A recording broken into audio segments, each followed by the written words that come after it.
पश्चिमबंगरू आलू पाइबा सहज हेब। कोलकाता स्थित खाद्य भवन में ओडिशा खाद्य जोगाण खाउटी कल्याण और विज्ञान प्रजुक्ति मंत्री कृष्णचंद्र पात्र और पश्चिमबंग खाद्य जोगाण मंत्री अशोक कीर्तनिया एने स्पष्ट करिसेंते।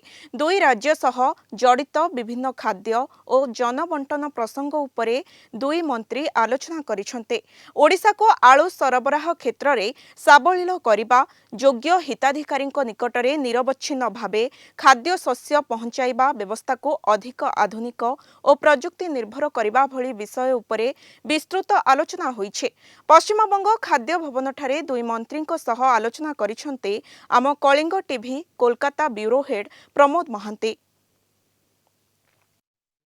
आम निकट उपस्थित अच्छा ओडिशा सरकार खाद्य जोगाण एवं विज्ञान प्रजुक्ति मंत्री श्रीजुक्त कृष्णचंद्र पात्र एवं पश्चिमबंग सरकार खाद्य जोगाण मंत्री अशोक कीर्तनिया। आम कलिंग टीवी तरफ दुई मंत्री को स्वागत जनाऊँ। आम जानती जे ओडिशार खाद्य जोगाण मंत्री कृष्णचंद्र पात्र कलिकता आसछन्ती एवं पश्चिमबंग खाद्य जोगाण मंत्री सहित से साक्षात करछन्ती एवं वर्तमान परिस्थिति आम जानती जे ओडिशा खाद्य जोगाण मंत्री पश्चिमबंग आसछन्ती। तेणु प्रथम आलोचना होउची जे जेहेतु खाद्य जोगाण मंत्री सहित आलोचना करेंगे। ओडिशा रे चर्चा चली जे आलू संकट आम जानती जे प्रति वर्ष आलू संकट नहीं दुई राज्य मध्य विवाद हुए, समाधान हुए, द्वंद्व हुए एवं विभिन्न प्रकार परिस्थिति सृष्टि हुए। आम पचार कृष्णचंद्र पात्र महाशय मंत्री को जे सर आपण पश्चिमबंग सरकार खाद्य जोगाण मंत्री सहित आलोचना कले कौन सुधार मिलला सर? मुझे आसती ओडिशा रे हमर आलू वेस्ट बेंगल सब जाए। वेस्ट बेंगल आलू गले ओडिशा रे हमर लोक माने खाती। तेणु आमर एठू आलूर माने ये जो सप्लाई चेन जमती असुविधा न हब से बाबद कथबार्ता होती। आदरणीय मंत्री महोदय आमको कथा देइछन्ती जे आलू सप्लाई रे किछि असुविधा हब नाही एवं ठीक रेट रे मध्य हमको मिलिबो। तेणु आउ किछि असुविधा नाही।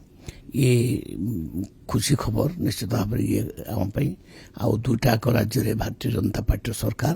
तेणु आमर समान विचारधारार सरकार ये चली। तेणु मु भावुचे आगो कौन असुविधा हम ना। আমরা জানি যে এই আলু সংকট নিয়ে উড়িষ্যা এবং পশ্চিমবঙ্গ মধ্যে বছর বছর ধরে বিবাদ সৃষ্টি হয়। আপনি মন্ত্রী হয়েছেন, ডবল ইঞ্জিন সরকার, আজকের দিনে মন্ত্রীকে কি প্রতিশ্রুতি দিয়েছেন? আলু নিয়ে যে প্রবলেমটা বা যে সমস্যাটা বিগত দিনে সৃষ্টি হয়েছিল, 15 বছরের যে তৃণমূলের গভর্নমেন্ট ছিলেন এখানে মমতা ব্যানার্জি, তিনি না চাষিদের ভালো ভেবেছেন না ভারতবর্ষের অন্যান্য রাজ্যের ভালো ভেবেছেন। উনি একটা পশ্চিমবঙ্গকে একটা আলাদা রাষ্ট্র মনে করে নিয়েছিলেন। তার দরুন যে প্রবলেমগুলো যে সমস্যাগুলো হয়েছিল বিগত দিনে, আগামীতে সে সমস্যা হবে না এবং ন্যায্য মূল্যে উড়িষ্যা গভর্নমেন্ট পশ্চিমবঙ্গ গভর্নমেন্ট থেকে আলু পাবে এবং সাপ্লাই যে লাইন যে চেনটা ছিল সে চেনটা পুনরায় নবীকরণ হবে এবং সুস্থ এবং সুন্দর একটা পরিবেশ তৈরি থাকবে। যে আগামী দিନରେ আলু সংকট দুই রাজ্য মধ্যে ହେବ ନାହିଁ এবং পর্যাপ্ত পরিমাণର আলু ওড়িশাକୁ ଯିବ ଏବଂ ওড়িশাରୁ ଯେଉଁ ବିଭିନ୍ନ ପ୍ରକାର ସାମଗ୍ରୀ ପଶ୍ଚିମବଙ୍ଗକୁ ଆସେ ତା ଯଥାଯଥ ଭାବେ ଏବଂ ପ୍ରଥାଗତ ଭାବେ ଆସିବ। କୋଲକାତାରୁ ଭିଡ଼ିଓ ଜର୍ଣ୍ଣାଲିଷ୍ଟ ସମର ଜିସାନଙ୍କ ସହ ପ୍ରମୋଦ ମହାନ୍ତି, କଳିଙ୍ଗ ଟିଭି।